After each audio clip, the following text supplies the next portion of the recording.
নমস্কাৰ স্বাগতম জনাইছো বাগজানবাসীয়ে এতিয়া কান্দিছে তেওঁলোকৰ সকলো কোণে মুচিব এফালে জুই জ্বলি আছে জুই অবিৰতভাৱে জ্বলি আছে খাটটোৰ পৰা আৰু আনফালে তেওঁলোকে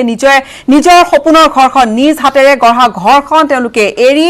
আন এটা ঠাইত থাকিবলগীয়া হৈছে তেওঁলোকৰ ভৱিষ্যত সম্পূৰ্ণ অন্ধকাৰত যেন তেওঁলোক সোমাই পৰিছে সন্মুখত অনিশ্চয়তা ক'ত যাব কেনেকৈ থাকিব নানানটা প্ৰশ্ন তেওঁলোকক জুমুৰি ধৰিছে আৰু এই মুহূৰ্তত ক'বলৈ গ'লে তাত যদিও বা ছিংগাপুৰৰ বিশেষজ্ঞৰ দল এটা আছে এতিয়ালৈকে তাত কোনো ধৰণৰ ব্যৱস্থা আৰম্ভ হোৱা নাই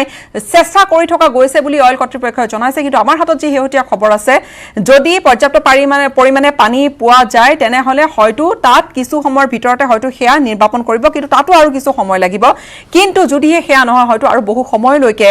সেই খাটটোৰ পৰা হয়তো এই জুই কৰা এই ধৰণে জ্বলি থাকিব অৰ্থাৎ বাগজানবাসীয়ে এনেকৈ কান্দি থাকিব লাগিব বাগজানবাসীৰ মনৰ কথা আজি লৈ আহিম তেওঁলোকৰ দুখ বেদনা কোনে শুনিব তেওঁলোকৰ কথা লৈ আহিম ষ্টুডিঅ'ত অতিথি আছে পেট্ৰলিয়াম এক্সপাৰ্ট আছে আমি তেওঁলোকৰ সৈতে কথা পাতিম এই বিষয়ৰ ওপৰত স্বাগতম জনাইছো ডিবেট 18 লৈ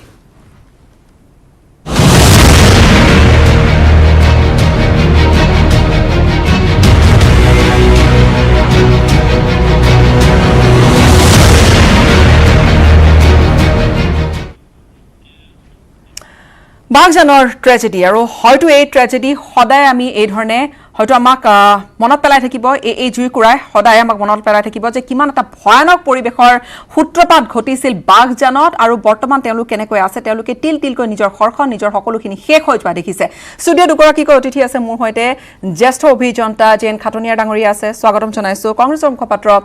দিলীপ শৰ্মা ডাঙৰীয়া আছে স্বাগতম জনাইছো আপোনাকো আৰু মই বাগজানৰ পৰা গ্ৰাউণ্ড ৰিপৰ্ট বাগজানৰ পৰা আমাৰ দুগৰাকীকৈ তাত সাংবাদিক আছে এফালে ৰিলিফ কেম্পত বৰ্তমান তাত 12টাকৈ ৰিলিফ কেম্পৰ ব্যৱস্থা কৰা হৈছে তাত সতীৰ্থ সাংবাদিক আছে উপাসনা গোস্বামী আৰু আনহাতে সেই খাটটো য'ত জুইকুৰা জ্বলি আছে তাৰ একেবাৰে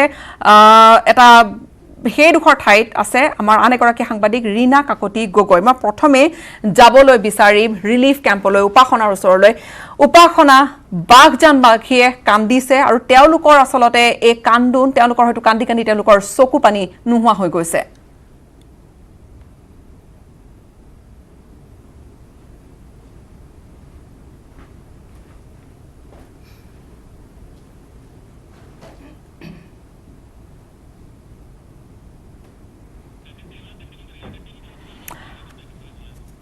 সম্ভৱত তেওঁ সংযুক্ত হোৱা নাই কিন্তু প্ৰথমে এটা মই ভিজুৱেল এটা দেখুৱাইছো সেই ভিজুৱেলটো দেখা গৈছে সেই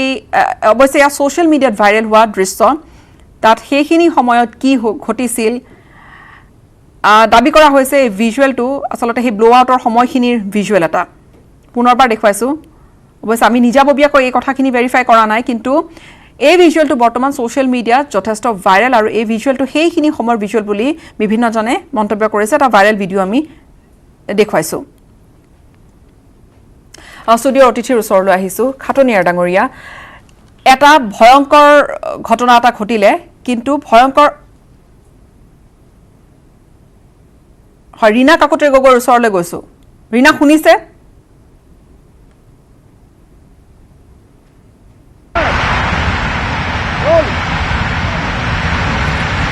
অগ্নিকুণ্ডৰ পৰিৱেশ এতিয়া সমগ্ৰ তিনিচুকীয়া জিলাৰ এই বাগজান অঞ্চল যোৱাকালিৰ পৰা বাগজানৰ এই তেলখাটত যি ভয়াৱহ অগ্নিকাণ্ডৰ ঘটনা সংঘটিত হৈছে তাকে লৈ সমগ্ৰ অঞ্চলজুৰি এক আতংক বিৰাজ কৰিছে যোৱাকালিৰ পৰা আজিলৈকে এই অঞ্চলটোত যিমান স্থানীয় বাসিন্দাসকল আছিল সেই বাসিন্দাসকলে সেই অঞ্চলৰ পৰা ঘৰ বাৰী এৰি এই স্থান নিৰাপদ স্থানলৈ পলায়ন কৰিছে দেখা যায় অইলৰ এই যি তেলখাট এই তেলখাটত যি বিস্ফোৰণ সংঘটিত হৈছে এই বিস্ফোৰণ সহজে ল'ব পৰা নাই কিয়নো যোৱাকালি যি সংঘটিত হোৱা অগ্নিকাণ্ড সেই অগ্নিকাণ্ড সমগ্ৰ অঞ্চলৰ প্ৰায়ভাগ অঞ্চল সামৰি লৈছে আৰু জ্বলি চাই হৈ গৈছে সমগ্ৰ অঞ্চলৰ ঘৰ দুৱাৰকে ধৰি পোহনীয়া গৰু ছাগলী হাঁহ কুকুৰা যি জীৱ জন্তুসমূহ দেখা যায় যি বাগজান অঞ্চল এই বাগজান অঞ্চলৰ যি ঘটনা সংঘটিত হৈছে কেতিয়াও পাহৰিব নোৱাৰা এক ইতিহাসত থাকি যাব পৰা এক ঘটনা সংঘটিত হৈছে ইতিহাস ৰচিব পৰা ঘটনা সংঘটিত হৈছে বুলি ক'ব লাগিব কিয়নো সমগ্ৰ অঞ্চল এক বিকট যি শব্দ প্ৰদূষণ হৈছে শব্দ চাউণ্ড হৈছে দেখা যায় সমগ্ৰ অঞ্চলত প্ৰত্যেকৰ ঘৰৰ দুৱাৰ যি তলা দুৱাৰ খিৰিকী কঁপনি উঠিব ধৰিছে লৰি থাকিব ধৰিছে মাটি পৰ্যন্ত কঁপি আছে এক ভয়াৱহ পৰিস্থিতি এই অঞ্চলত সমগ্ৰ লোকে এতিয়া প্ৰায় 15 দিন ধৰি এই অঞ্চলৰ লোকে যিহেতু দেখা যায় যে বাঘজনৰ এই উক্ত স্থানৰ পৰা তেওঁলোকে নিৰাপদ স্থানলৈ পলাই গৈ আশ্ৰয় ল'বলগীয়া হৈছিল কিন্তু আজি দেখা যায় আৰু ভয়াৱহ পৰিস্থিতিৰ সৃষ্টি হৈছে যদিও দেখা যায়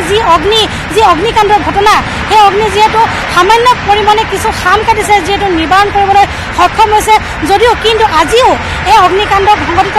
ঘটনাটো একেবাৰে শেষ হৈ যোৱা নাই যথেষ্ট জুই যি উত্তাপ সেই জুই উত্তাপে সমগ্ৰ অঞ্চল এতিয়াও চানি ধৰি আছে আৰু এই অঞ্চলৰ লোকসকলে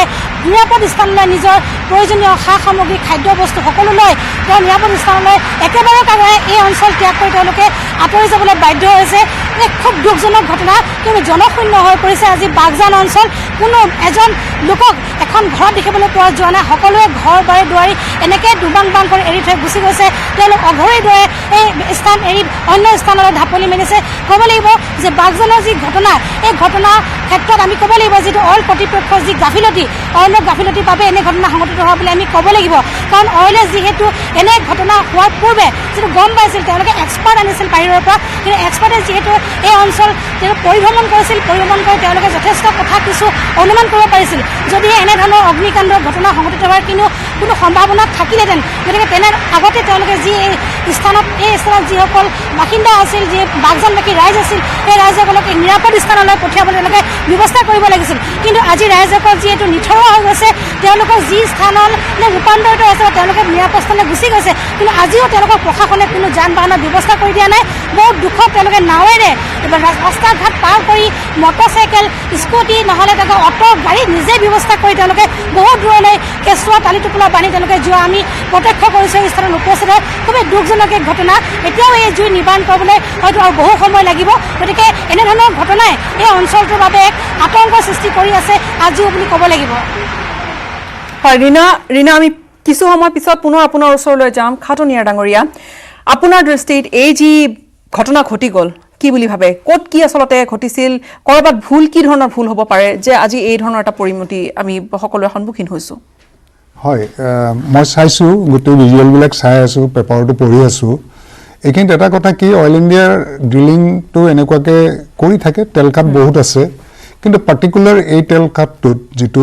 5 নম্বৰ ৱেল বুলি কৈছে ইয়াত আপোনাৰ গুজৰাটৰ জন ইঞ্জিনিয়াৰিং লিমিটেড বুলি এনাৰ্জি লিমিটেড জন এনাৰ্জি লিমিটেড নামৰ কোম্পানী এটাই কৰি আছিলে যিটো গম পাইছো আৰু তেওঁলোকে কৰি থাকোতে 27 মে তাৰিখে প্ৰথম বাৰ্ষ্টিংটো হৈছে আৰু 27 তাৰিখৰ পৰা অহৰহ খুব হাই প্ৰেছাৰত গেছটো ওলাই আছিলে তাৰপিছত গম পালো অইল ইণ্ডিয়াৰ আণ্ডাৰত তেওঁলোকে কণ্ট্ৰেক্ট লৈছিলে কিন্তু কথাটো এনেকুৱা 1 তাৰিখে তেওঁলোকক শোকজ কৰিছে নৰ্মেল প্ৰচিডিউৰ শোকজ কৰিব লাগিব তাৰপিছতো প্ৰিকুৱেশ্যন বিশেষ একো লোৱা নাই মানুহখিনি আঁতৰাই পেলোৱা বা আৰু কি ভয়ানক পৰিস্থিতি হ'ব পাৰে আল্টিমেটলি ইণ্ডিয়ান এক্সপাৰ্টে পৰা নাই ছিংগাপুৰৰ পৰা এক্সপাৰ্ট আনিব লগা হৈছে গতিকে ইণ্টাৰনেশ্যনেল লেভেলত বস্তুটো গ'ল গতিকে ক'বলৈ গ'লে আমাৰ এক্সপাৰ্টে হাত দাঙি দিলে এটা সময়ত হাত দাঙি নহ'লে হাত দাঙি দি যেতিয়া আমি বাহিৰৰ এক্সপাৰ্ট আনিবলগীয়া হ'ল কিন্তু আমি 13 দিন কিয় ৰ'বলগীয়া হ'ল সেইটো মই কৈছো 13 দিন ৰ'বলগীয়া হ'ল মানে 13 দিন আমি একো কৰিব নোৱাৰিলো কিন্তু আটাইতকৈ ভয়ানক কথাটো হ'ল ছিংগাপুৰৰ এক্সপাৰ্ট আনি জেগা পোৱাৰ লগে লগে আকৌ তেওঁলোকে কিবা এটা কৰোঁতে কালি সেইটো জুই লাগি গ'ল আৰু এতিয়া জুই লগাটো আৰু ডেঞ্জাৰাছ হৈ গ'ল গেছো ওলাই আছে জুইও লাগি আছে আৰু জুই লগাটোতো আৰু জুইৰ তাপৰ সৈতে ওচৰৰ মানুহৰতো আৰু ক্ষতি হ'বই আৰু যিটো গম পাইছোঁ যিটো জুই যিটো লাগিছে সেইটোত সেই জুইটো প্ৰেক্টিকেলি অইল নহয় এটা তৰল পদাৰ্থ পানীতকৈও পাতল কনডেনছেট বুলি কয় পানীতকৈও পাতল সেইটো পানীৰ ওপৰতো জুই লাগে তাৰমানে পানীৰে নুমাব নোৱাৰি গতিকে এইটো এটা বহুত ক্ৰিটিকেল ষ্টেজ হৈ গ'ল ডিজাষ্টাৰ মেনেজমেণ্টৰ কাৰণে মেনেজ কৰা আনমেনেজেবল হৈছে এতিয়া বৰ্তমান আৰু হাউ টু মেনেজ এইটো টেকনিকেল নহওঁতো আমাৰ নাই কিন্তু এতিয়া কথা হ'ল কি ইট বিকেম ভেৰি ক্ৰিটিকেল আৰু যেতিয়া কণ্ট্ৰেক্টটো দিছে আপোনাৰ গুজৰাটৰ পাৰ্টিটোক জন এনাৰ্জি লিমিটেড তেওঁলোকে কণ্ট্ৰেক্টটো লওঁতে এনেকুৱা দুৰ্ঘটনা হ'ব পাৰে বুলি ভাবি তেওঁলোকৰ কি ইনফ্ৰাষ্ট্ৰাকচাৰ আছে ডিজাষ্টাৰ মেনেজমেণ্টৰ বা কি কেনেকুৱা ধৰণৰ চাইণ্টিফিক জ্ঞান আছে বা ইকুইপমেণ্টছ আছে বা ইনফ্ৰাষ্ট্ৰাকচাৰ আছে সেইটো চাবলগীয়া বিষয় সেইটো তেওঁলোকৰ এক্সপাৰ্টাইজ থাকিব লাগিব নহ'লে অকল খান্দি যাব জুই লাগিব তাৰপিছত খুব বেছি কি হ'ব বিলৰ পে'মেণ্টটো নহ'ব গতিকে it is not like that গতিকে আৰু আগতে এনেকুৱা ঘটনা আৰু বহুত কেইটা হৈছে গতিকে সেইটোৰ পৰা এক্সপিৰিয়েঞ্চ ল'ব লাগিছিলে মই ভাবোঁ অইল ইণ্ডিয়া কৰ্তৃপক্ষ ভেৰি প্ৰেষ্টিজিয়াছ অৰ্গেনাইজেশ্যন তেওঁলোকৰ চব কামেই খুব প্ৰেষ্টিজিয়াছ কিন্তু এইটো কিয় ইমান লেগিং হ'ল আৰু নিৰীহ ৰাইজক এতিয়া জীৱনৰ ওপৰত হেতালি খেলা হৈছে গতিকে আৰু ভয়ানক পৰিস্থিতি হ'ব পাৰে এইটোতো এটা ডিজাষ্টাৰ জুই লাগিছে বা গোটেই এৰিয়াটো কপি আছে বুলি কৈছে অলপ আগতে কপি আছে মানে ভাইব্ৰেট হৈ আছে তাৰমানে ইমান প্ৰেছাৰত আহি আছে আৰু আমাৰ এনেও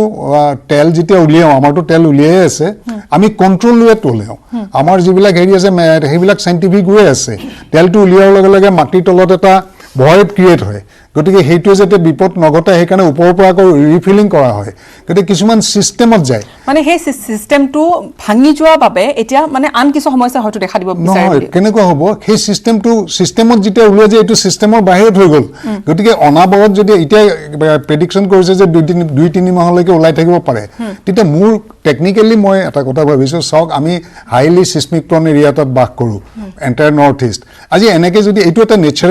নেচাৰেল গেছ নেচাৰেল তৰল পদাৰ্থ এইটো যদি আনকণ্ট্ৰল ৱেট এনেকৈ ওলাই থাকিব লগা হয় জুই লাগি পুৰি যায় তেতিয়াহ'লে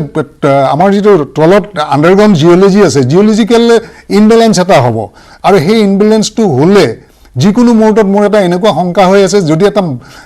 ভূমিকম্প নহ'লেও এটা যদি গোটেই মাটিখিনি বহি যায় তললৈকে ছাডেনলি মানে আন কিছু প্ৰভাৱে হয়তো দেখা দিব পাৰে মই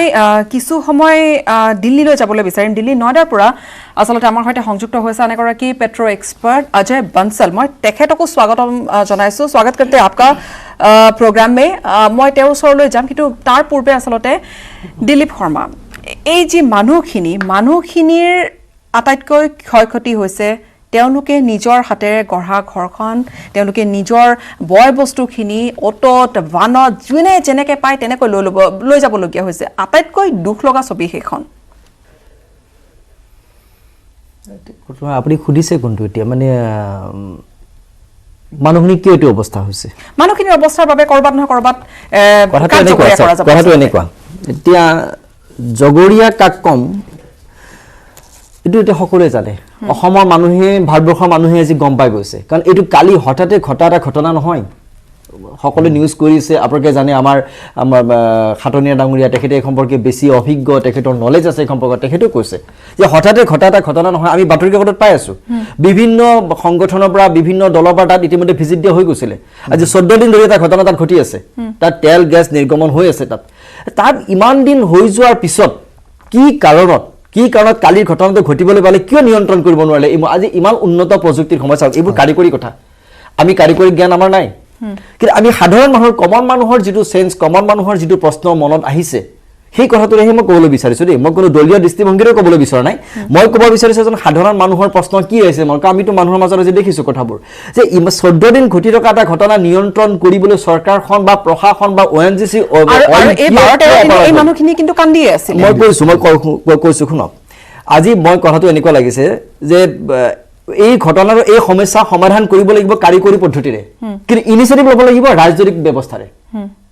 উদ্যোগটো লাগিব ৰাজনৈতিকভাৱে কিন্তু মই দেখিছোঁ আমাৰ অসমৰ মুখ্যমন্ত্ৰী ডাঙৰীয়া শুই আছে এতিয়ালৈকে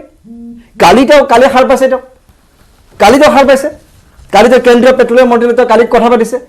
কালি পেট্ৰলিয়াম মন্ত্ৰালয়ৰ বিষয়ৰ কথা পতা বুলি কালি কৈছে এই যোৱা 14 দিন কালি সতীৰ্থ মন্ত্ৰী পঠিয়াইছে 14 দিন আগত আপুনি হেৰি নকৰিলে কিয় নপঠিয়ালে কিয় তেওঁলোকে আমাৰ দেৰি হৈ গৈছে বুলি আপুনি ক'ব বিচাৰিছে ডেফিনেটলি নিশ্চিতভাৱে ইয়াত অসম চৰকাৰে যিটো গুৰুত্ব দিবলগীয়া প্ৰয়োজন আছিল যিটো গুৰুত্ব দিব লাগিছিল তেওঁলোকে নিদিলে তেওঁলোকে সম্পূৰ্ণ বিষয়টো ইগনোৰ কৰিলে কেন্দ্ৰীয় চৰকাৰ ক'ত বহি আছিল ইমানখিনি সময় ONGC অইলে কি জনোৱা নাছিল নেকি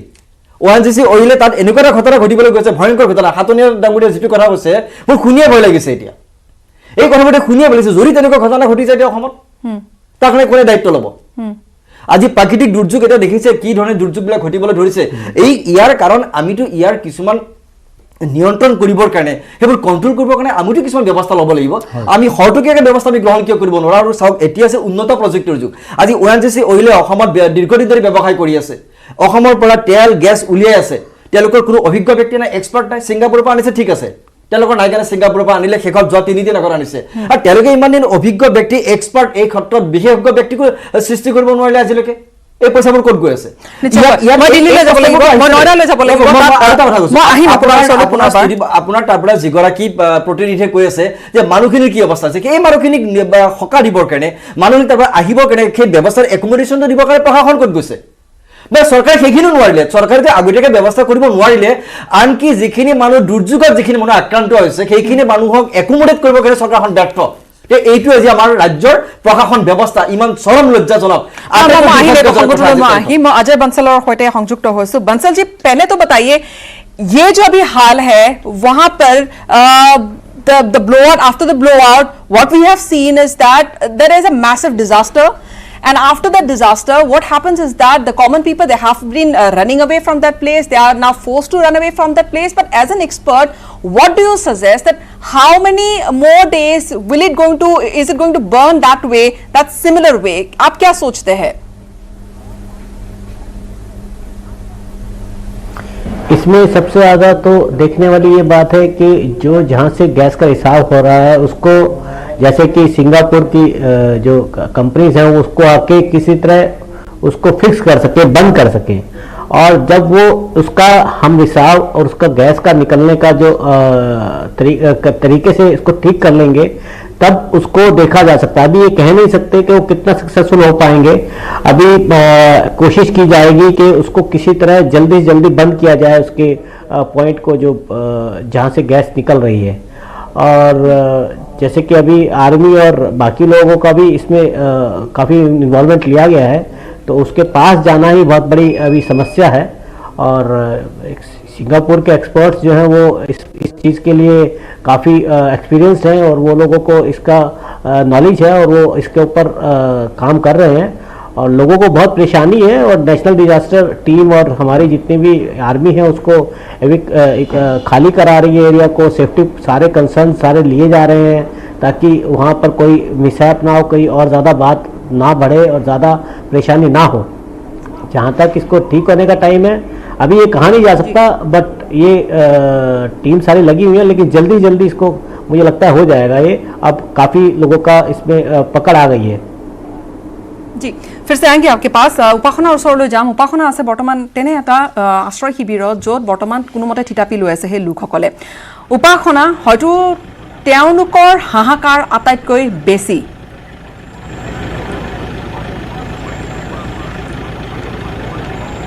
হয় গীতাশ্ৰী, ইতিমধ্যে ক'ব লাগিব মই বৰ্তমান উপস্থিত আছোঁ তিনিচুকীয়া জিলাৰ বাঘজানৰ যি কৰ্দৈগুৰি হাইস্কুলত মই বৰ্তমান উপস্থিত আছোঁ আৰু ইয়াৰ পৰিৱেশ অকণমান দেখাবলৈ চেষ্টা কৰিম। এই ৰাইজৰ মাজত এক হাহাকাৰৰ সৃষ্টি হৈছে বুলি ক'ব লাগিব। আৰু ইতিমধ্যে যিসকল বাঘজানবাসী তেওঁলোকে বিভিন্ন ঠাইৰ শিবিৰত তেওঁলোকক ৰাখি থোৱা হৈছে আৰু তেওঁলোকে এনেদৰে নিজৰ ঘৰসমূহ এৰি আজি শিবিৰত আহি থাকিবলগীয়া হৈছে। প্ৰায় 15 দিন তেওঁলোকে আজি শিবিৰত আছে। তাতো আৰু এটা কথা ক'ব লাগিব, যিহেতু পুৱাৰ ভাগত আজি ক'ব লাগিব যে অইল ইণ্ডিয়াৰ যি কৰ্তৃপক্ষ যি অগ্নি নিৰ্বাপক বাহিনী যি দুগৰাকীকৈ ব্যক্তি আজি ইতিমধ্যে মৃত্যু গ্ৰহণ কৰিছে, তেওঁলোকৰ বাবে আজি গাঁওবাসী ইয়াত বন্তি প্ৰজ্বলনৰ এক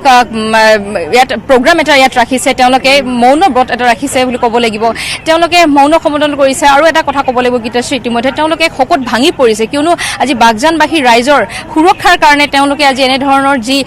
ত্যাগ কৰিবলগীয়া হ'ল, সেই ত্যাগৰ পৰিণামত আজি তেওঁলোকে আজি এনেধৰণে বিভিন্ন মৰাণ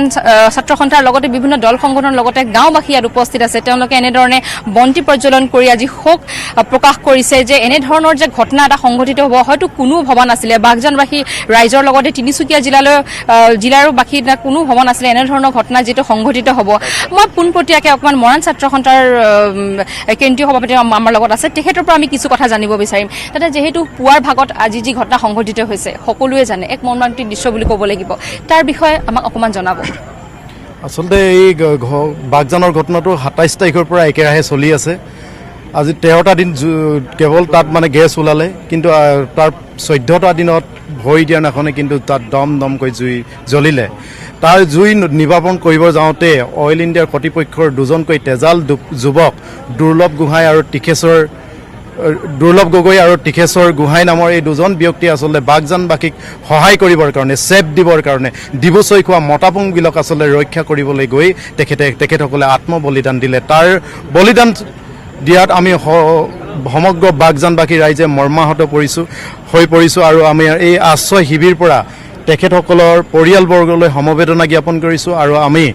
201 আমি বন্তি প্ৰজ্বলন কৰিছোঁ যাতে তেখেতসকলৰ আত্মাই চিৰশান্তি কামনা কৰে। আৰু ইয়াৰ লগে লগে কিন্তু এটা কথা আমি ক'বই লাগিব, অইল ইণ্ডিয়াৰ গাফিলতিৰ কাৰণে সমগ্ৰ বাগজান অঞ্চল আজি চাৰাখাৰ হৈ যাব বিচাৰিছে।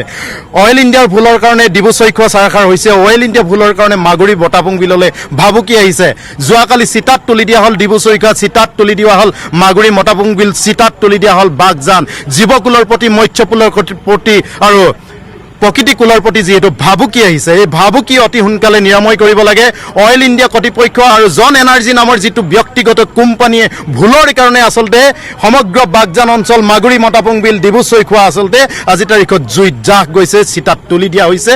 মানুহে এটা আশ্ৰয় শিবিৰ পৰা বেলেগ এটা আশ্ৰয় শিবিৰলৈ ঢাপলি মেলিবলগীয়া হৈছে, এটা ঠাইৰ পৰা আনটো ঠাইলৈ পলাবলগীয়া হৈছে। কিন্তু অইল ইণ্ডিয়া কৰ্তৃপক্ষই কিন্তু এই ক্ষেত্ৰত কোনো আজি তাৰিখলৈকে সুব্যৱস্থা কৰি দিয়া নাই, যিটো ষ্টেণ্ডাৰ্ড মেইনটেইন কৰি কিনে আচলতে আমাৰ বাগজানবাসী ৰাইজক আচলতে যিদৰে সুৰক্ষা দিব লাগিছিলে, যিদৰে ৰাখিব লাগিছিলে, তাৰ কিন্তু এটা ওলোটা প্ৰতিচ্ছবি ইয়াত দেখা পাইছোঁ। আজি তাৰিখত কৰোণা আতংক হৈছে সমগ্ৰ বিশ্বত, কিন্তু আজি তাৰিখত আমাৰ মানুহে গাতে গা লাগাই থাকিবলগীয়া হৈছে। দুৰ্ভাগ্য বিষয়, এইখন ভাৰতবৰ্ষত 135 কোটি 26 লাখ জনসাধাৰণ আছে, যিখন ভাৰতবৰ্ষত আজি তাৰিখলৈকে কিন্তু উন্নত মানদণ্ডৰ টেকনিচিয়ান, উন্নত মানদণ্ডৰ কিন্তু প্ৰযুক্তিবিদ্যাৰ ক্ষেত্ৰত পাৰ্গত ব্যক্তি কিন্তু অইল ইণ্ডিয়াই আজি তাৰিখলৈকে ৰাখিব পৰা নহ'ল। দুৰ্ভাগ্যজনক বিষয়, যিখন ভাৰতবৰ্ষত 1901 চনত তেল ওলাইছিলে, যিখন ভাৰতবৰ্ষত আজি 119 বছৰ পাৰ হৈ গ'ল, সেইখন ভাৰতবৰ্ষত অইল ইণ্ডিয়া নামৰ এই কোম্পানীটোৱে কেৱল লুটি আছে, খাৰুৱা তেল উদ্ঘাটন কৰি আছে। কিন্তু আজি তাৰিখলৈকে অসমৰ কাৰণে, অসমৰ মানুহৰ কাৰণে কিন্তু তেখেতসকলে সুৰক্ষাৰ ব্যৱস্থাটো কৰা নাই। কিন্তু এটা কথা ঠিক, ভাৰতবৰ্ষই, ভাৰত চৰকাৰে অসমৰ সম্পদবোৰসমূহ কিন্তু ৰাষ্ট্ৰীয় সম্পদ হিচাপে তেখেতসকলে ভাবে, কিন্তু অসমৰ সমস্যা কিন্তু ৰাষ্ট্ৰীয় সমস্যা হিচাপে তেখেতসকলে ভবা নাই। এই ক্ষেত্ৰত কিন্তু যোৱাকালি যিটো ঘটনা সংঘটিত হ'ল, সম্পদ আচলতে যিধৰণে ৰাষ্ট্ৰীয় সম্পদ হিচাপে লোৱা হয়, কিন্তু অসমৰ সমস্যাসমূহ গুৰুত্ব সহকাৰে সেইধৰণে লোৱা নহয়। খাটনিয়াৰ ডাঙৰীয়া, যদি এই ঘটনাটো আন কোনো এটা ঠাইত হ'লহেঁতেন, হয়তো আপুনি ভাবেনে যে 13 দিন লাগিল হয় আহি ইয়াত এক্সপাৰ্ট আহি পাবলৈ, নে আৰু অধিক গুৰুত্ব পালেহেঁতেন? কথাটো এনেকুৱা, আমাৰ গোটেই অসমখন অইলত চহকী, গোটেই দেশখনৰ ভিতৰত, গতিকে অইল এক্সপ্ল'ৰেশ্যনটো বহুত আগৰ পৰাই হৈ আছে, ন' ডাউট। কিন্তু ইম্পৰ্টেঞ্চটো কালি জুই লগাৰ পিছত বেছি হৈছে, জুই হয়তো লাগিব নালাগিছিলে। কিন্তু এইখিনিতে মই আৰু দুটা সৰু কথা কওঁ, এই যিকোনো বস্তু, যিকোনো এনেকুৱা এক্সিডেণ্ট হ'ব পাৰে, এইটো যে ডিজাষ্টাৰ বুলিয়ে কয় মানুহে বা ক'ব লাগিব। কিন্তু ডিজাষ্টাৰ মেনেজমেণ্টৰ দুটা ভাগ আছে,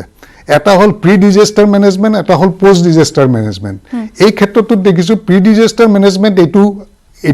এছপেক্ট হয় যে যাতে ডিজাষ্টাৰ এটা নহয়, সেইকাৰণে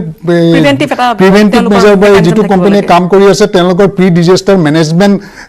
কেপাচিটিটো কেনেকুৱা, ইনফ্ৰাষ্ট্ৰাকচাৰটো কেনেকুৱা, সেইটো তেওঁলোকে যেতিয়া টেণ্ডাৰ দিছিলে বা টাৰ্মছ কণ্ডিশ্যন দিছিলে, তেতিয়া অইলৰ মানুহে চাব লাগিছিলে। মানে ক'ৰবাত হেমাহি এটা হৈছে। এই বিষয়টো লৈ আহিম, কিন্তু এটা বিৰতিৰ সময় হৈছে, চমু বাণিজ্যিক বিৰতি এটা ল'ম, বাকীখিনি আলোচনা তাৰ পিছত কৰিম।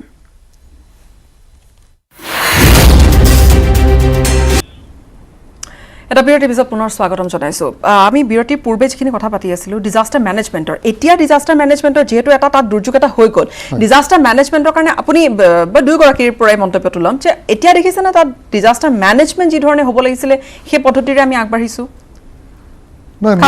ডাঙৰীয়াৰ পৰা আৰম্ভ কৰিছোঁ। মেনেজমেণ্ট হোৱা নাই, আনমেনেজেবল হৈছে, মানুহবিলাক পলাই পত্ৰং দিছে। গতিকে যেতিয়া প্ৰি ডিজাষ্টাৰ মেনেজমেণ্টটো ফেইল হৈছে বা সময় পাইছে 14 দিন, তেতিয়াই অথৰিটিয়ে, অইল ইণ্ডিয়া অথৰিটিয়ে কাষৰ মানুহখিনিৰ কি কেনেকুৱা নিৰাপত্তা বা কেনেকুৱা হানি হ'ব পাৰে তাৰ এটা ব্যৱস্থা কৰিব লাগিছিল। ৰৈ খালি বৰষুণ দি আছে কাৰণে ৰৈ আছে, সেইটোতো কথা নহয়। এই আৰু এটা কথা চাব, এই বিশেষকৈ অইলৰ হেৰিবিলাক জেনেৰেলি ওচৰে পাজৰে গাঁও থাকে বা পাইপলাইনবিলাক বহুত মানুহৰ জনবসতি এলেকাত যায়। গতিকে আমাৰ যেনেকৈ এতিয়া ধৰক মই হাইড্ৰইলেক্ট্ৰিক পাৱাৰ ষ্টেচন এটা গৈছোঁ য'ত ডেম এটা বনায়, আজিকালি মেণ্ডেটৰী কৰিছে ডেমটো ভাঙি গ'লে ডেম ব্ৰেক এনালাইচিছ কৰি চাব লাগিব, ডেমটো ভাঙি গ'লে কি ক্ষতি হ'ব পাৰে, তাৰ কাৰণে কিছুমান নিৰ্ধাৰিত প্ৰচিডিউৰ আছে। কিন্তু আমাৰ ইয়াততো একো নাই, অইলৰ কালি যদি য'তে ত'তে অইলৰ পাইপ এডাল বাৰ্ষ্ট হ'ব পাৰে। গতিকে কিছুমান মেণ্ডেটৰী নিয়ম লাগে যিবিলাক কৰা হোৱা নাই। এতিয়া জ্বলি আছে, কেতিয়া নোমাই কোনো ক'ব নোৱাৰে। অইলৰ তৰফৰ পৰা কোৱা হৈছে যদি সেই ধৰণৰ ছিংগাপুৰৰ টীমটো এতিয়া কৈছে যে কানাডা আৰু US ৰ পৰাও এক্সপাৰ্ট লৈ অনা হ'ব আৰু সম্ভৱতঃ বিশ্বত তেনেকুৱা দুটা বা তিনিটাই তেনেকুৱা টিম আছে যিয়ে এই ধৰণৰ ব্লো আউট জুই যদি জ্বলে তাক প্ৰশমিত কৰাৰ তেওঁলোকে এটা বিধিগতভাৱে তেওঁলোকে ব্যৱস্থা কৰিব পাৰে কিন্তু অন্যথা কথাটো হৈছে যে এটো আৰু 4 সপ্তাহমান হয়তো জ্বলি থাকিব এয়া তেওঁলোকৰ কালি প্ৰেছ ৰিলিজ এখনত আমি পাইছিলো তাৰ মানে এই যেতিয়ালৈকে জুই জ্বলি থাকিব মানে ডিজাস্টাৰ মেনেজমেন্টৰ কথাটো একেবাৰে আওকাণ কৰা হৈছে ডেফিনেটলি চাওক মই কথাটো তেতিয়াই কৈছো যে আজিকালি উন্নত প্ৰযুক্তিৰ সময় মানে তেওঁলোকে নোৱাৰে বেলেগৰ পৰা ইমিডিয়েটলি আনিবৰ কাৰণে ব্যৱস্থা ল'ব লাগিব অইল আছে অইল ওএনজিচি ডকলে গভৰ্ণমেণ্ট অফ ইণ্ডিয়াৰ সহায় ল'ব লাগিব আজি মই আপোনাক সৰু কথা এটা কওঁ এনেকুৱা ঘটনা যে অসমত তুমি মহাৰাষ্ট্ৰত হ'ব লাগিছিল পশ্চিমবংগত হ'ব লাগিছিল প্ৰধানমন্ত্ৰী গৈ তাত নামিব লাগিলহেঁতেন পেট্ৰলিয়াম মন্ত্ৰী তাত বাহা পাতিব লাগিলহেঁতেন কিন্তু অসম কাৰণে নাহে অসম কাৰণে তেওঁলোকে জানে যে অসমৰ মানুহ ঠগিব পাৰি সোনকালে অসমৰ মানুহ খুব কম সময়ত সহজ হেৰিতে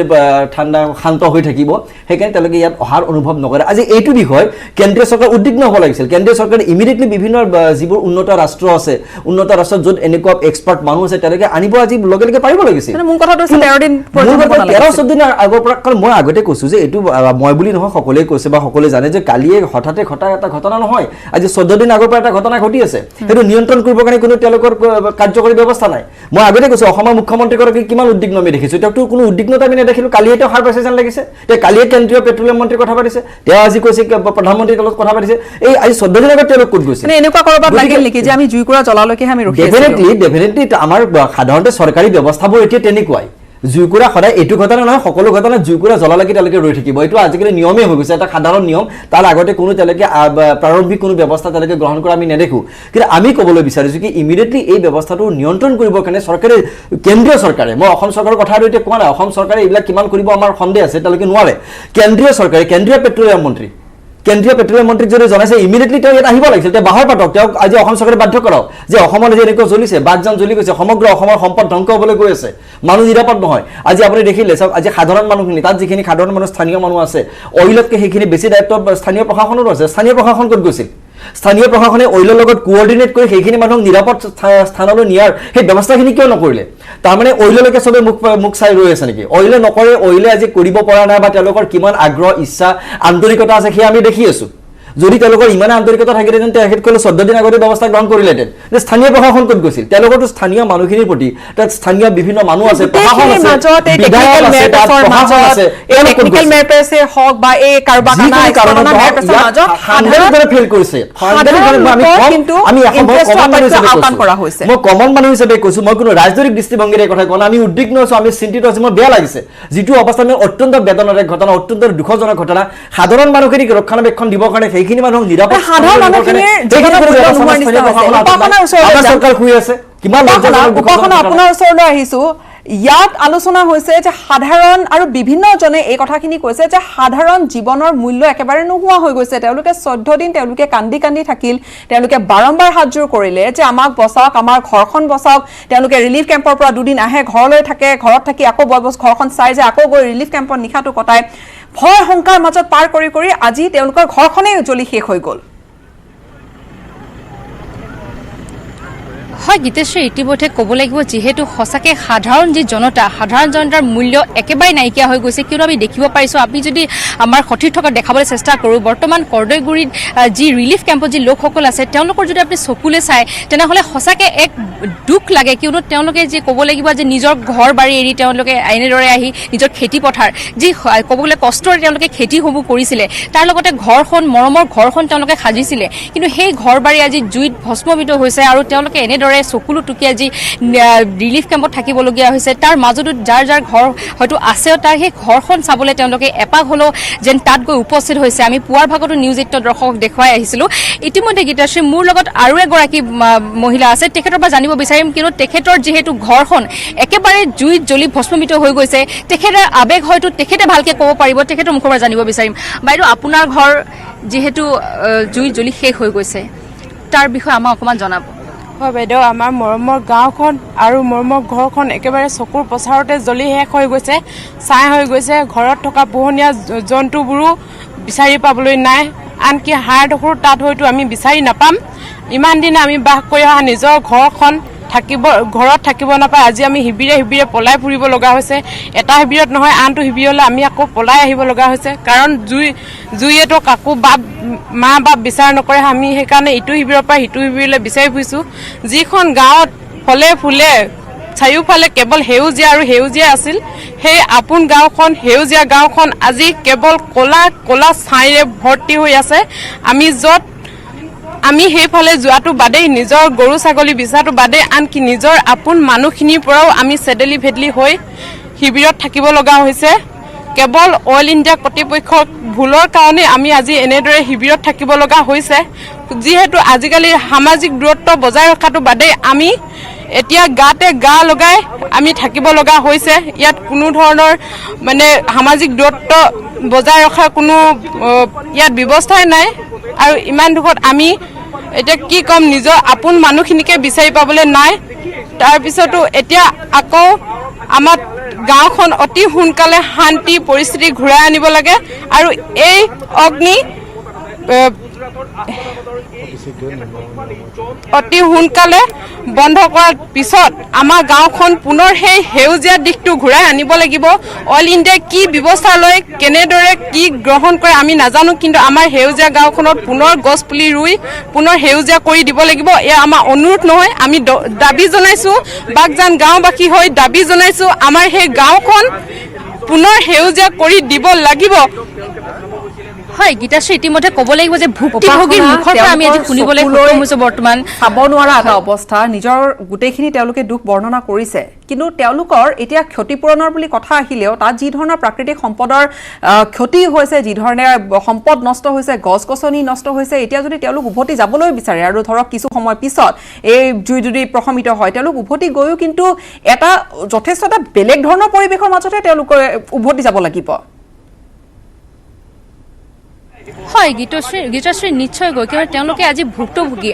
ইয়াতকৈ ডাঙৰ উদাহৰণ হয়তো আমি দিব নোৱাৰিম কিয়নো লোকৰ মুখৰ পৰা আমি জানি লাভ নাই এওঁলোকে ভুক্তভোগী যিহেতু ভুক্তভোগী মুখৰ পৰাই আমি শুনিলোঁ তেওঁলোকে আপুৰ গাঁওখন আজি এৰি থৈ আহি এনেধৰি আশ্ৰয় শিবিৰত তেওঁলোকক থাকিবলগীয়া হৈছে দীৰ্ঘদিন ধৰি আপোনালোকে দেখিব পাৰিছে কেনেধৰণে এক গাঁওবাসীৰ এক দৃশ্য ইয়াত আমি দেখাবলৈ চেষ্টা কৰিছোঁ তেওঁলোক দিশহাৰা হৈ গৈছে তেওঁলোকে কোনফালে দিশত যাব যিহেতু চৰকাৰে বহুতো সময়ত বহুতো প্ৰতিশ্ৰুতি দি আহে যে যিকোনো তেওঁলোকৰ যাৱতীয় যিখিনি দৰকাৰী বস্তু সকলো দিয়া হ'ব তেওঁলোকৰ ঘৰ দিয়া হ'ব মাটি দিয়া হ'ব কিন্তু সেয়া কিমানখিনি সঁচা সেয়াহে পৰৱৰ্তী লক্ষণীয় হ'ব গীতাশ্ৰী তাত খেতি বাতি নষ্ট হৈছে তাত আৰু যদি কোনো লোকে কিবা ক'বলৈ বিচাৰে তাত বহুখিনি লোক আছে তেওঁলোক আটাইখিনি ঘৰৰ পৰা আহি আঁতৰত আছে আমি জানিব পৰা মতে শেহতীয়াকৈ যে ৭,০০০ মান লোক এতিয়া এই আশ্ৰয় শিবিৰত আছে হয় গীতাশ্ৰী ইতিমধ্যে ক'ব লাগিব মই যদি ইফালে অকণমান মোৰ সতীৰ্থক দেখাবলৈ চেষ্টা কৰিছোঁ অকণমান এই গাঁওবাসী ইয়াত আজি বাগজানবাসী ৰাইজ ইয়াত উপস্থিত আছে আপোনালোকক অকণমান তেওঁলোকৰ মুখৰ ভাষ্য আমি অকণমান জানিবলৈ বিচাৰিম যিহেতু তেওঁলোকক ক'ব লাগিব যে তেওঁলোকৰ ঘৰ বাৰী নাইকিয়া হৈ গৈছে সমগ্ৰ তেওঁলোকৰ ঘৰ যিসমূহ খেতিপথাৰ আছে আজি জুইত জাহ গৈছে বুলি ক'ব লাগিব তেখেতৰ মুখৰ পৰা জানিব বিচাৰিম বাইদেউ আপোনাৰ ঘৰ যি শেষ হৈ গৈছে ক্ষয় ক্ষতি হৈছে তাৰ ক্ষতিপূৰণ কোনে দিব মনৰ আৱেগ আমি অকণমান জানিব বিচাৰিছোঁ আমাৰ ক্ষতিপূৰণ অইলে দিব লাগিব আমি নহ'লে আমি কি খাই জীয়াই থাকিম আমি ইমান কষ্টই ভুগিবলগীয়া হৈছে ঘৰ বাৰী এই বস্তু বয় বস্তু এই আমি ক'ত কি হ'ল নজনাকৈ আমি ইয়াত থাকিবলগীয়া হৈছে কৰদগৈ এম ই স্কুলত থাকিবলগীয়া হৈছে নিজৰ গাঁও এই লোকৰ স্কুলত থাকিবলগীয়া হৈছে হয় ইতিমধ্যে আৰু এগৰাকী মোৰ লগত মহিলা আছে তেখেতৰ পৰা আমি জানিব বিচাৰিম বাইদেউ আপুনি যিহেতু নিজৰ ঘৰখন হেৰুৱাইছে আজি আশ্ৰয় শিবিৰত ইমান দিনৰ পৰা আছে আপোনাৰ মনৰ কথা আমি অকণমান জানিব বিচাৰিম আমি আশ্ৰয় শিবিৰত থকা আজি 14 দিনেই হ'ল আমি আশ্ৰয় শিবিৰত এনেকুৱাকৈ থাকিবলগীয়া হৈছে মানে নিজৰ ঘৰখনৰ পৰা আঁতৰি আমি নিজৰ কণ কণ ল'ৰা ছোৱালীবিলাককো য'ত ত'ত থৈ মানে আমি অকলশৰীয়া হৈ থাকিবলগীয়া হৈছে দ্বিতীয়তে নিজৰ ঘৰখনৰ গৰু ছাগলী হাঁহ কুকুৰা সেইবোৰ যি য'ত আছে মানে চব এৰি থৈ আহিবলগীয়া হৈছে আৰু বিশেষকৈ যোৱাকালি ঘটনাটোত আমি বিশেষকৈ মানে বহুত ভাগি পৰিছোঁ আমাৰ মানে এনেকুৱা হৈছে কালি পলাই আহোঁতে গোটেই কেইবাগৰাকী মাইকী মানুহ পৰি ধৰি মানে অৱস্থা বেয়া হৈ আছে আপোনাৰ ওচৰলৈ আহিম এই মুহূৰ্তত কিছু খবৰ আমাৰ হাতলৈ আহিছে যে বাগজানৰ ঘটনাস্থলীত মন্ত্ৰী চন্দ্ৰমোহন পাটোৱাৰী যিহেতু কিছু সময় পূৰ্বে উপস্থিত হৈছিল বাগজানৰ ঘটনাৰ ফলত ক্ষতিগ্ৰস্ত লোকসকললৈ চৰকাৰে 30,000 টকা প্ৰত্যেকৰে বেংক একাউণ্টত সোমোৱাৰ ব্যৱস্থা গ্ৰহণ কৰিছে এই সিদ্ধান্ত লৈছে আৰু লগতে অইলৰ এই ঘটনাত মৃত্যু হোৱা দুজনকৈ যি কৰ্মী তেওঁলোকৰ চাকৰি ৰেংক অনুসৰি এগৰাকীক 1 কোটি টকা আৰু আনজনক 60 লাখ টকাৰ চেক পৰিয়ালৰ লোকক চৰকাৰে প্ৰদান কৰাৰ এটা ব্যৱস্থা কৰিছে এটা বিৰতিৰ সময় হৈছে বিৰতিৰ পিছতে আমি অধিক আলোচনা কৰিম যে এতিয়া আনকন্ট্ৰলড যি ধৰণে তাত নিৰ্গত হৈ আছে জুইৰ সৈতে গেছ তাৰ বাবে আৰু কি কি প্ৰভাৱ পৰিব পাৰে এইখিনি আলোচনা কৰিম এটা বিৰতি লৈছো বিৰতি এটাৰ পিছত পুনৰ আপোনালোকক স্বাগতম জনাইছো খাটনিয়াৰ ডাঙৰীয়া আপুনি আৰম্ভণিতে কৈছিল যে হয়তো যি তাৰ ওচৰৰ যি পাজৰৰ যি এলেকা তাত হয়তো আন কিছু প্ৰভাৱো পৰিব পাৰে যিহেতু আমি গেছ উলিয়াইছো সাধাৰণতে আমি এটা নিয়ন্ত্ৰিত পদ্ধতিৰে উলিয়াও কিন্তু এতিয়া অনিয়ন্ত্ৰিতভাৱে যেতিয়া গেছ আৰু জুই এতিয়া নিৰ্গত হৈ আছে এতিয়া কি ধৰণৰ প্ৰভাৱ পৰিব পাৰে নহয় চাওক এই যিটো দুৰ্যোগ এতিয়া বাগজানত হৈছে এইটো প্ৰাকৃতিক দুৰ্যোগ নহয় এইটো মানুহে ক্ৰিয়েট কৰা দুৰ্যোগ মানুহৰ হয়তো নিজৰ ফলটোৰ কাৰণেই হৈছে এইটো প্ৰাকৃতিক নহয় এক নম্বৰ প্ৰাকৃতিক দুৰ্যোগ কিছুমান এনেকুৱা দুৰ্যোগ যিবিলাক হৈ গ'ল আজি কেইদিনমান আগতে সাগৰত বা ৱেষ্ট বেংগলত সেইবিলাক আমি একো কণ্ট্ৰল কৰিব নোৱাৰোঁ আমি খালি প্ৰিকুৱেশ্যন ল'ব পাৰোঁ কিন্তু এইটোত মানুহে খান্দি আছে খাপটো গতিকে এইটো এটা হিউমেন ক্ৰিয়েটেড দুৰ্যোগ এতিয়া কথা হ'ল কি মই আগতেই কৈছোঁ আমাৰ গোটেই এণ্টায়াৰ নৰ্থ ইষ্টাৰ্ণ জোন এই 7খন ৰাজ্য আমি য'ত বাস কৰি আছোঁ ভেৰি কমপ্লেক্স জিঅ'লজিকেলি এই গোটেই ৰিজিয়নটো ভেৰি আনষ্টেবল আৰু আনপ্ৰেডিক্টেবল গতিকে আৰু এনি মুমেণ্ট আৰ্থকুৱেক হ'ব পাৰে অলৰেডি হৈছে এতিয়াও আমাৰ জোন 5ত পৰে এই ধৰণৰ ঘটনাৰ পৰা আপুনি আশংকা কৰিছে নেকি যে এই যি ঘটনাৰ পৰা তাত কৰবা সেismic এক্টিভিটি হ'ব পাৰে কিহৰ কাৰণে কৈছোঁ যে তলৰ পৰা এইটোতো নেচাৰেল ৰিচোৰ্চ কিছুমান ওলাই আছে কণ্ট্ৰল ৱেট ওলাইছিল এতিয়া আনকণ্ট্ৰল ৱেট যেতিয়া ওলাই যায় তেতিয়া মাটিৰ তলত হয়তো এটা বহুত এৰিয়া ভয়েড বুলি কওঁ আমি যে ভয়েড এটা ক্ৰিয়েট হৈ যাব পাৰে কাৰণ আনকণ্ট্ৰল ৱেট হৈ আছে গতিকে হয়তো জুইও নুমাই যাব পাৰে তাৰপিছত হয়তো যিকোনো এটা ডাঙৰ ভূমিকম্পত সেই খালী ঠাইখিনি পূৰণ কৰিবলৈ ওপৰৰ মাটিখিনি যদি খহি যায় তেনেকুৱাও হ'ব পাৰে আৰু ভূমিকম্পত আৰু ইন দি মিন টাইম যদি ভূমিকম্প এটা হৈ যায় ভূমিকম্প নহওক কিন্তু যদি হৈ যায় কি হ'ব পাৰে গতিকে মই টেকনিকেলি সেই লাইনত ভাবি আছোঁ যে আফটাৰ এফেক্ট হ'ব পাৰে কিন্তু সেই বস্তুবিলাক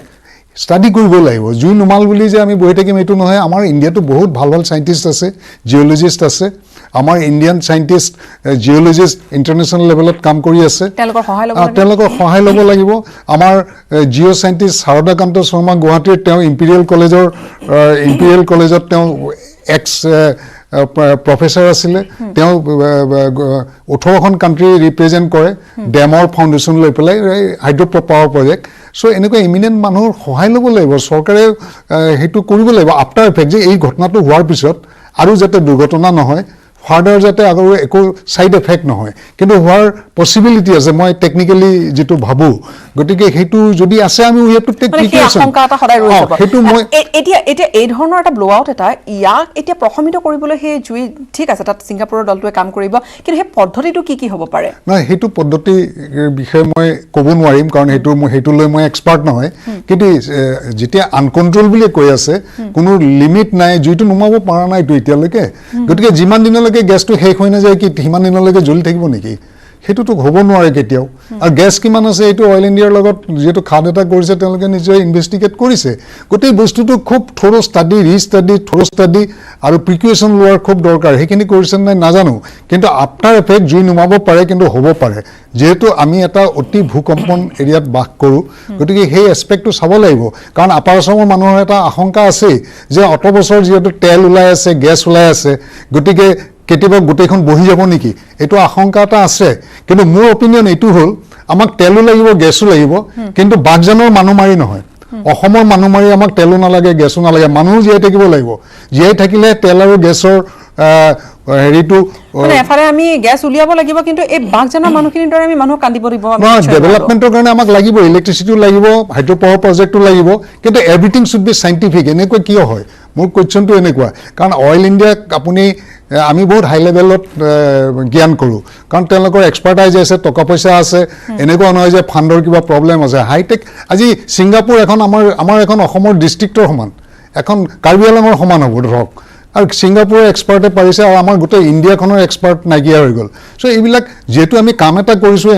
এনেকুৱা এটা এক্সপেক্টেশ্যন থাকিব লাগিব যে এনেকুৱা ডিজাষ্টাৰ এটা হ'ব পাৰে সেইটোক মই কৈ আছোঁ প্ৰি ডিজাষ্টাৰ মেনেজমেণ্ট আৰু কেতিয়াবা প্ৰি ডিজাষ্টাৰ মেনেজমেণ্টটো ফেইল হ'ব পাৰে কিন্তু যদি প্ৰি ডিজাষ্টাৰ মেনেজমেণ্টটো ভালকৈ কৰা যায় তেতিয়া পষ্ট ডিজাষ্টাৰটো মিনিমাইজ কৰিব পাৰি এই মানুহখিনি এই ক্ষেত্ৰত নহ'ল বুলি আপুনি ক'বলৈ বিচাৰিছে দিলীপ শৰ্মা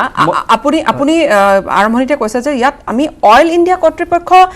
জগৰীয়া আচলতে আমি তেওঁলোকক জগৰীয়া মূলতে প্ৰথমে কৰিব লাগিব যে তেওঁলোকে হয়তো গুৰুত্বটো সেই ধৰণে দিয়া নাছিলে কিন্তু সমান্তৰালকৈ আমি এই মানুহৰ এই দুৰ্দশাৰ কাৰণে এতিয়া যিখিনি আমি কথা পাতি আছোঁ যে তাহাঁতৰ হাহাকাৰ অৱস্থা তেওঁলোকৰ বাবে মূলত জগৰীয়া কোন সেই ধৰণৰ কোম্পানী যিয়ে হয়তো মনিটৰিং নোহোৱাকৈ কামখিনি কৰি আছিল যি অভিযোগ আছে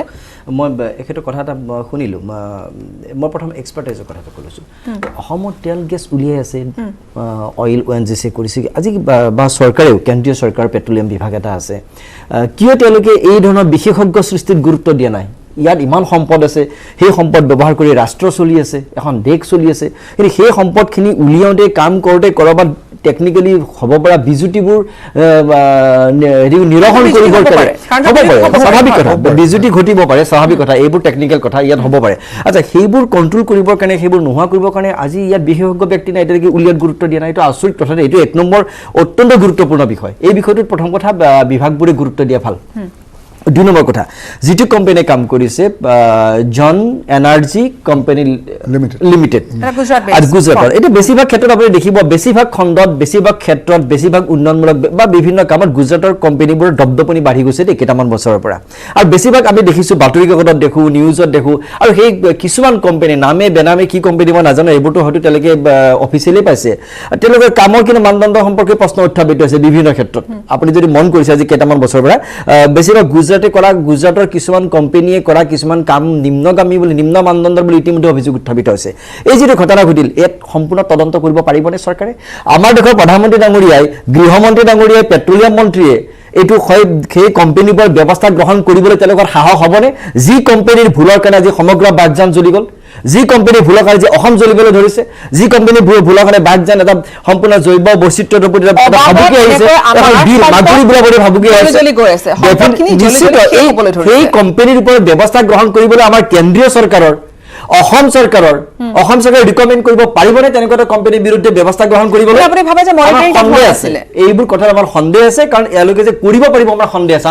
মই চাওঁ কৰিব পাৰিলে ভাল পাম যদি তেওঁলোকে তেনেকুৱা কোম্পানীবোৰ ব্যৱস্থা গ্ৰহণ কৰি ভৱিষ্যতে এনেকুৱা ঘটনা নঘটাকৈ কৰিব পাৰে যে এটা থ্ৰেটানিং যে হয় এনেকুৱা তোমালোকে কাম কৰিবলৈ আহিছা তোমালোকে সম্পূৰ্ণ টেকনিক্যালি সাউণ্ড হ'ব লাগিব আৰু তোমালোকে কাম কৰাৰ পূৰ্বে সকলো চাই চিতি ল'ব লাগিব কাৰিকৰী বিজুতি যাতে নাথাকে আৰু যদি থাকে তাত নিৰসন কৰিবৰ কাৰণে তোমালোকৰ হাতত ব্যৱস্থা কি আছে আৰু তেওঁলোকৰ সেই ব্যৱস্থা নাই কাৰণে এইটো অৱস্থা সেইখিনি চেকি নিহে আমি কোম্পানী এটা কাম ঠিক এই কথাবোৰ তেওঁলোকৰ কথা হয় এই কথাবোৰ তেওঁলোকৰ এই আমি সাধাৰণ মানুহ আমাৰতো মোৰ টেকনিক্যাল জ্ঞান নাই আমাৰ কোনো কাৰিকৰী জ্ঞান আমাৰ কোনো নাই আমাৰ এখেতৰ হাতৰে এনেকৈ ধুনীয়াকৈ গৈছে কথাখিনি তেখেতৰ জ্ঞান আছে সম্পৰ্কে আমি জ্ঞান শুনো আমি কাৰিকৰী কোনো আমাৰ জ্ঞান নাই কিন্তু কমন মানুহৰ মানসিকতাৰে মই কথাখিনি কৈছোঁ যে কমন মানুহৰ এই প্ৰশ্ন আমাৰ যি উত্থাপিত হৈছে যে এই ধৰণৰ কিছুমান কোম্পানী আহি গৈছে তেওঁলোকে কি ধৰণে কাম লয় তেওঁলোকে নিশ্চয় তেওঁলোকে কিবা এটা চিষ্টেমত কাম লৈছে তেওঁলোকৰ সেই ব্যৱস্থাখিনি কিয় নাই যদি তেনেকুৱা ব্যৱস্থা তেওঁলোকৰ নাই তেওঁলোকক কাম কৰিবলৈ অনুমতি কিয় দিছিল কোনে দিছিল কাৰ প্ৰয়োজনত কাৰ ৰিকমেণ্ডেশ্যনত দিছিল কেনেকৈ তেওঁলোকে কাম পালে এইবোৰ কৰিবৰ কাৰণে আজি মই ভাবোঁ এইবোৰ CBI এনকুৱাৰী হ'ব লাগে এনেকুৱা ঘটনাৰ CBI এনকুৱাৰী হ'ব লাগে আৰু দোষীক যি সম্পূৰ্ণ দোষীক সেইবোৰ মানুহক কঠোৰ শাস্তি দিব লাগে ভৱিষ্যতৰ কাৰণে যে এনেকুৱা কাম কৰিব আহোঁতে যদি এটা কোম্পানীয়ে 10 বাৰ ভাবিবলগীয়া হয় যে সাধাৰণ মানুহৰ জীৱনক লৈ আমি যদি হেতালি খেলিব তেওঁলোকে নোৱাৰে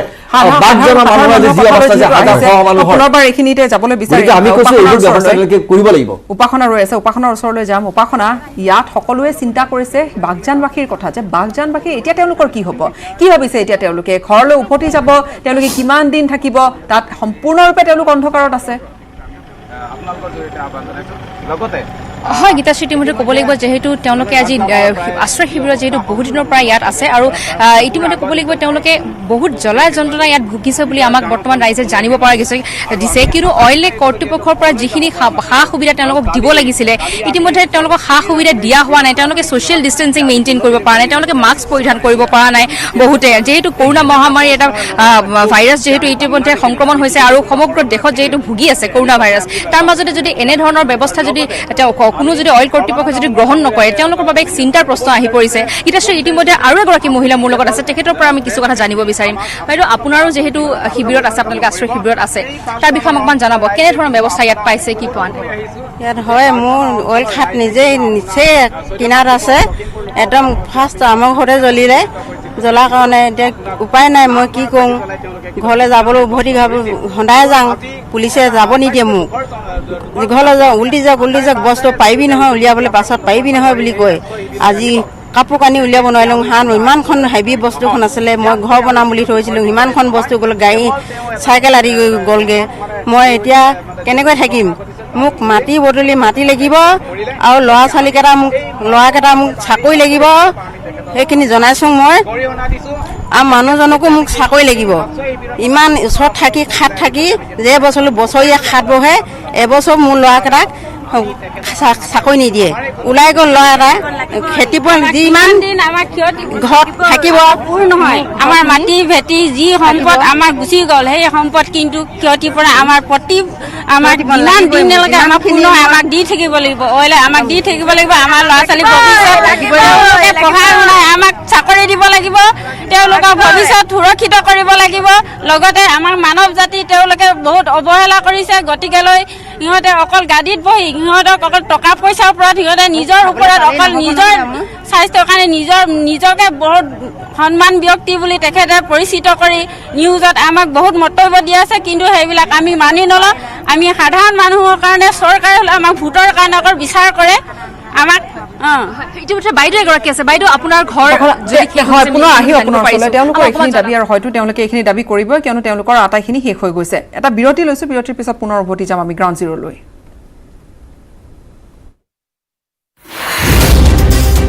কিন্তু কাৰ্যক্ষেত্ৰ তাত নামি কেতিয়াৰ পৰা কাম আৰম্ভ কৰা হ'ব? ৰীনা,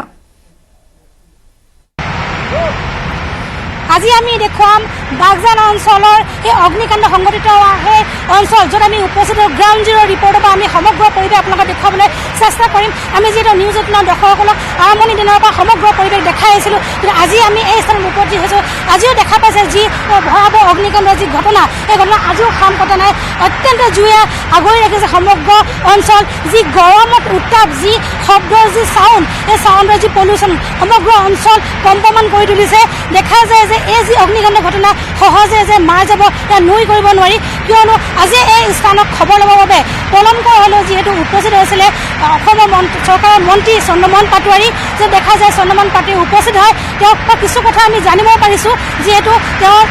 উপস্থিত হোৱাৰ পূৰ্বে তিনিচুকীয়াত এখন বৈঠক বহিছিল, য'ত তিনিচুকীয়াত উচ্চ পদস্থ জিলা পৰ্যায়ত বিষয়াসকল আছিল, মন্ত্ৰী আছিল। গতিকে তেওঁলোকে সেই পৰ্যায়ৰ বৈঠকত বহুতে তেওঁলোকে জানিব দিছে যে যিসকল এক্সপাৰ্ট ইয়াত যি অগ্নি নিৰ্বাপন কৰিবৰ বাবে আহিছে, তেওঁলোকৰ লগত বৈঠকত বহাৰ পাছত আমাক জানিব দিছে যে অগ্নি নিৰ্বাপন কৰিবলৈ হ'লে হাতত লাগিব সৰ্বমুঠ 21 দিন সময়, হয়তো বেছি লাগিলেও কম নালাগিব, কিন্তু তাৰ মাজতো নিৰ্ভৰ কৰে বতৰৰ ওপৰত। যদি ভাল বতৰ হয় তেতিয়াহ'লে 21 দিনৰ সময়ত এই অগ্নি নিৰ্বাপন কৰিব পাৰিব বুলি তেওঁলোকে এক্সপাৰ্টসকলে এই বৈঠকত জানিবলৈ দিয়া বুলি আমাক জনাইছে। কিন্তু এইটো ক'ব লাগিব, আজি পুৱাৰ ভাগত যি দুৰ্ঘটনাৰ ঘটনা ঘটিছে, দুজনকৈ লোকৰ ইয়াত যিহেতু মৃত্যু হৈছে, সেই মৃত্যু হোৱা লোকসকলৰ এই সমগ্ৰ অঞ্চল এক দুখৰ চাহ পৰিছে, কিয়নো আজি অগ্নিকাণ্ডৰ ফলত জীৱ জন্তুৰ মৃত্যু হৈছে।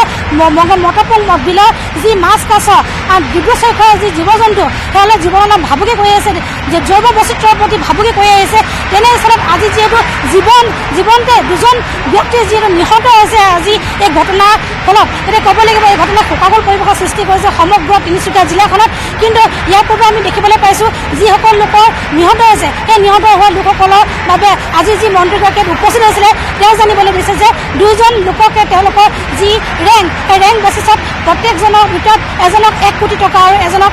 60 লাখ টকাকৈ দিয়া হ'ব বুলি তেওঁ আনুষ্ঠানিকভাৱে আমাৰ সাংবাদিকসকলৰ লগত জানিবলৈ দিয়ে। যিসকল এক্সপাৰ্ট, ৰীনা, আমি কিছু সময়ৰ বাবে আপোনাৰ পৰা আঁতৰিম, যাম উপাসনাৰ ওচৰলৈ। উপাসনা, তাত এতিয়া ৰাইজে কি বিচাৰিছে? তাত বিভিন্ন দল সংগঠনৰ তাত নেতৃবৃন্দ গৈ উপস্থিত হৈছে।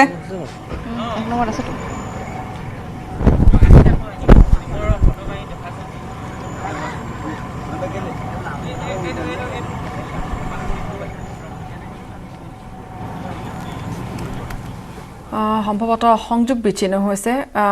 খাটনীয়া ডাঙৰীয়া, আমি কি শিকিবলগীয়া আছে এই যি এতিয়া যি ঘটনা ঘটি গ'ল, ইয়াক এতিয়া নিশ্চয় কিবা টেকনিকেল ব্যৱস্থা কৰা হ'ব, কাৰ্যকাৰী ব্যৱস্থাৰে সেইখিনি জুই হয়তো প্ৰশমন কৰা হ'ব পাৰে। কিন্তু আমি শিকিবলগীয়া কি আছে? এই ধৰণৰ ঘটনাটো ইয়াৰ পূৰ্বেও ঘটিছিল, নিকমতো ঘটিছিল, আমি কিন্তু শিকনি নল'লো তাৰ পৰা একো। এইখিনিতে মই ক'ব খুজিছোঁ আমাৰ এনেকুৱা দুৰ্ঘটনা হ'ব পাৰে, একো ডাঙৰ কথা নহয়। কিন্তু যিবিলাক প্ৰাকৃতিক দুৰ্যোগ সেইটো প্ৰকৃতিৰ ওপৰত এৰি দিব লাগিব, প্ৰকৃতিৰ ওপৰত আপুনি একো একশ্যন ল'ব নোৱাৰে। কিন্তু এইটো যিহেতু হিউমেন ইৰৰৰ কাৰণে হৈছে, গতিকে গোটেই বস্তুখিনি জুই নুমোৱাৰ পিছতে হওক বা এতিয়াৰ পৰাই কাৰ ভুলৰ কাৰণে হ'ল, who is the culprit for this disaster, এই বস্তুটো একাউণ্টেবিলিটি ফিক্স কৰিব লাগিব। একাউণ্টেবিলিটি ফিক্স কৰি পেলাই এটা দৃষ্টান্তমূলক শাস্তিও দিব লাগিব, যাতে ভৱিষ্যতে it becomes an lesson for the coming project. মোৰ এইটোৱে কথা, কাৰণ আমাৰ একাউণ্টেবিলিটি জেনেৰেলি ফিক্স কৰা নাযায়। It should B A mandatory thing যে যদি কাৰোবাৰ হিউমেন ইৰৰৰ কাৰণে হয় সেইখিনি আইডেণ্টিফাই কৰিব লাগিব, কি ভুল কৰিলে কি কথা, একৰ্ডিংলি একাউণ্টেবিলিটি ফিক্স কৰি, ৰেছপনচিবিলিটি ফিক্স কৰি এটা একশ্যন কিছুমান ল'ব লাগিব, যাতে ভৱিষ্যতে আৰু এনেকুৱা পাৰ্টি আৰু আহিব পাৰে, আজি গুজৰাটৰ নহয় বেলেগৰো আহিব পাৰে, যাতে এইটো এটা এক্সাম্পল হৈ থাকে যে এনেকুৱা হ'লে এনেকুৱা পানিছমেণ্ট হ'ব পাৰে। কিন্তু আমাৰ সেই ছিষ্টেমটো নাই কাৰণে এইটো অহৰহ চলি আছে, এটা নেভাৰ এণ্ডিং প্ৰচেছ। মই ভাবোঁ এইটো সোনকালে কৰা ভাল। আৰু এই পাৰ্টিকুলাৰ ইনচিডেণ্টটোৰ পিছত মানুহে বিশেষকৈ অৰ্গেনাইজেশ্যন যাৰ আণ্ডাৰত কামবিলাক হৈছে, they should be very alert, আৰু তেওঁলোকে ডিজাষ্টাৰ মেনেজমেণ্ট ছাইডটো, ইনফ্ৰাষ্ট্ৰাকচাৰ ডেভেলপমেণ্টটো আৰু হাইটেক কৰিব লাগিব। একেবাৰে শেষত কি ক'ব পাৰি? মই বাকীখিনি কথাটো আমি পাতিলোৱে। মই ক্ষতিপূৰণ সম্পৰ্কে এটা কথা কওঁ। অসম চৰকাৰে এজন মন্ত্ৰী গৈ পাইছে 30,000 টকাকৈ প্ৰতিগৰাকী মানুহৰ একাউণ্টত দিম বুলি কৈছে। কিন্তু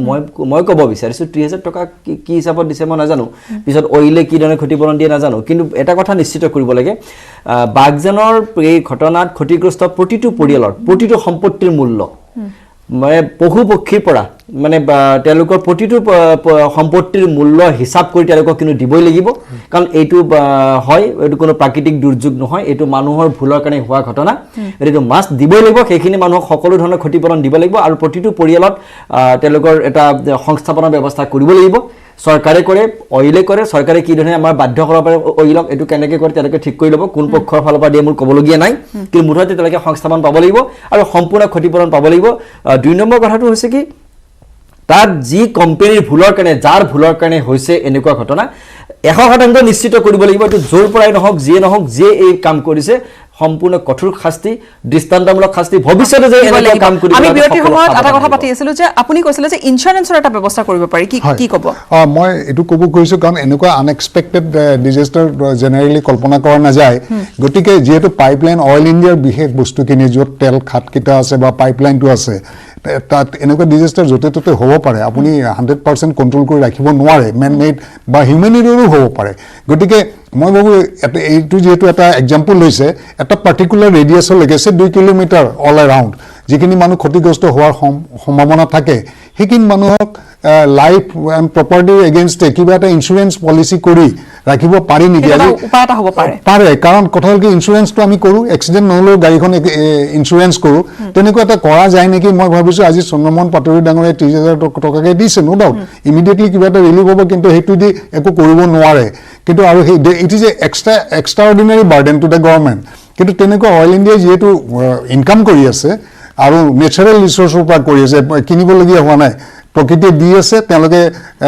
উলিয়াই পেলাই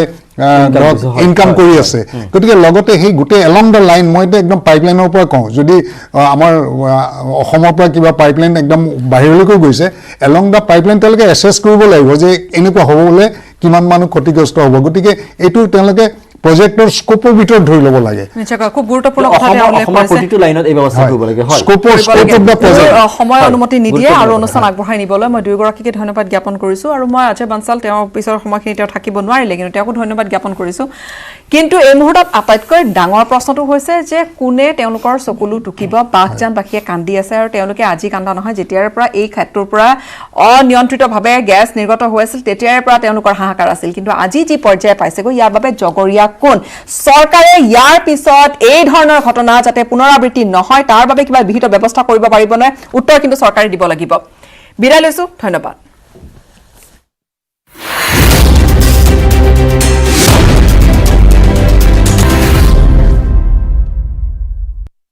This news is powered by